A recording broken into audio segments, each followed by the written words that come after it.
అరుణాచలం. తమిళంలో అను అంటే చేరుకోదగినది మరియు అన్నా అంటే చేరుకోలేనిది. మలై అనే పదానికి కేవలం కొండ అని అర్థం.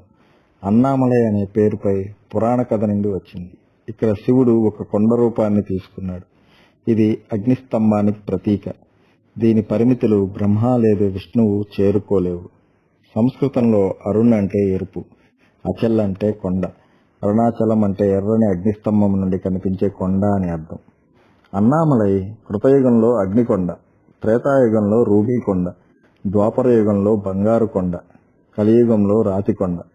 సూర్యుడు, అష్టవులు, బ్రహ్మ, చంద్రుడు, విష్ణువు స్వామిని పూజించి అనుగ్రహం పొందిన ప్రదేశం ఇది.